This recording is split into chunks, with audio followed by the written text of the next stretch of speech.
মুন্সিগঞ্জ টঙ্গীবাড়ি উপজেলা দিঘিরপাড় ইউনিয়ন মূলচর গ্রামে রাতের আধারে অন্যের জায়গা জোর করে দখল করে ঘর তোলার অভিযোগ উঠেছে বিএনপির নেতা বহিষ্কৃত শামীম মোল্লার বিরুদ্ধে। Senior staff reporter Mohammad Rahmat Ullah দেওয়ান জানান, মূলচর গ্রামের লালচান বকাউলের ছেলে আজিজুল বকাউল অভিযোগ করেছেন। তিনি বলেন, আমি জমি ক্রয় করার পর বিএনপির নেতা শামীম মোল্লার লোকজন আমাকে হুমকি ধুমকি দিচ্ছে। আমার জমিতে আমরা গেলে আমাকে প্রাণ নাশের হুমকি দিয়ে আসছে। এ ব্যাপারে কয়েকবার দফায় দফায় মুন্সিগঞ্জ ডিবি অফিসে এবং শামীম মোল্লার বাড়িতে বিচার সালিশে বসা হয়েছে। প্রতিবারে আমার প্রতিপক্ষ আমাকে জমির টাকা দিয়ে দখলে নিতে চেয়েছিলেন, কিন্তু আমি সেটা না মানায় কোনো সমাধান হয়নি। গত 13 জানুয়ারি সোমবার গভীর রাতে দল বল নিয়ে জোর করে আমার জায়গায় ঘর তুলে দখল করতে চায়। পরে আমি সকালে পুলিশের সাহায্য নিয়ে ঘর নির্মাণ কাজ করে দেই। এ ব্যাপারে দিঘিরপাড় বাজার ব্যবসায়ী আব্দুল মান্নান খান বলেন, আজিজুল বকাউলকে 40 লক্ষ টাকা দিতে চাইলেও সে রাজি হয়নি।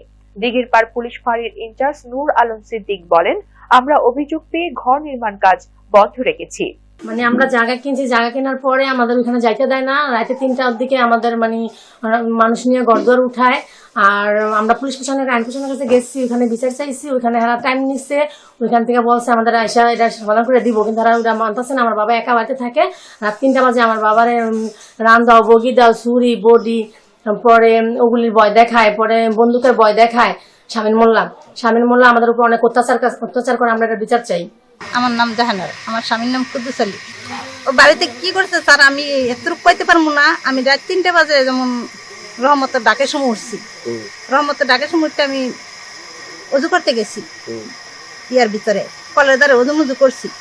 অজু করার পর আমি নামাজ পড়ছি। নামাজ পড়ার পর একটু শব্দ মানে বাইরে বাড়ির শব্দ হইলেও আমি বাইরে নেই। আমি কি এত রাতে আমি বাইরে কি আর আমার জামাই ঘরে ঘুমাই রয়েছে, আমি বাইরে নেই। পরে ফজর নামাজ পড়া 6টায় আমি ওদিকটা যাইতে লইছি রাস্তাটা হাইটটা যাওয়ার পরে শাহিনের ভাগ্নায় আর শাহিনে আমারে রাস্তার ভিতরে গেরু দিল, হুমকি দিল।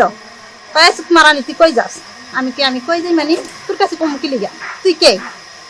এই কথা কইতে পার নাই। লাঠি ঠেঙ্গা লয়ে মনে করেন না হইলো 10-15 জন লোক আমার বাড়িতে দৌড়াইছে। আমার স্বামী দৌড়াইয়া উঠটা গেল।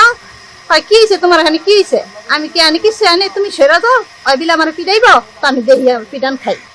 এবার ওই কইলো তোরে মারার হুকুম আছে আমারে, তোরা তোর স্বামীরে মারার করে এনে হালাই দিতেছে। এরপর আমার এখানে গরু উঠাইতেইব তোর রাত 3টা বাজে। আমার নাম আজিজুল বকাউল। শামীম মোল্লা আমার জায়গা হলো মূলচর আমার জায়গা লিয়া এরা খুব পায়তারা করতেছে। এরা আমার জায়গা গরু দিতেছে না, এরা দাপাতি লিয়া বাইরে জায়গা। আজকে এগুলোর বিরুদ্ধে একটা কেস হয়েছে, ফটিকুর মামলা। এটা এরা মানতেছে না, নিষিদ্ধ করে দাঁড়িয়ে হয়েছে, এরা এটাও মানতেছে না। আজ রাত 3টা বাজে আমার টাকা গৌড়ে গেছে। শেষ পর্যন্ত প্রশাসন নিয়ে আমি তাকে ওরা টাকায় রাখছি। আমার টাকার অফিস যায় মায়েরা মোকাই চালাবো, এই করবো আইনেরা, শামীম মোল্লারা আর ভাইয়েরা। আমার নাম আব্দুল মান্নান খান। বিগত প্রায় 3.5-4 মাস হইব এই টাইমে আমি শামীম মোল্লার বাড়ির শামীম মোল্লা, রফিজুল মোল্লা এবং আজিজুল বকাউলের এই জায়গার একটা দাম ভাঙ্গিয়া দিয়েছিলাম যে শামীম মোল্লা 40 লাখ টাকা আর দিয়া দিব, ওই জায়গা ছেড়ে দিব। এটা মীমাংসা করে দেওয়ার পরে ওই এই টাইমে যে 1.5 মাস টাইম নিয়েছিল শামীম মোল্লা, 1.5 মাসের ভিতরে রেজিস্ট্রি করে নিব জায়গা। এরপরে শামীম মোল্লা ওই জায়গা 2-2.5 মাস হয়ে গেছে। 2.5 মাস পরে এখন টাকা সাজছে, এরা কইছে অনার আমরা দিব না, আমাদের টাইম ওভার হয়ে গেছে, অনার আমরা এই টাকায় দিব না। জায়গা বিকে 1 কোটি টাকা, আমরা এই জায়গায় 40 লাখ টাকা।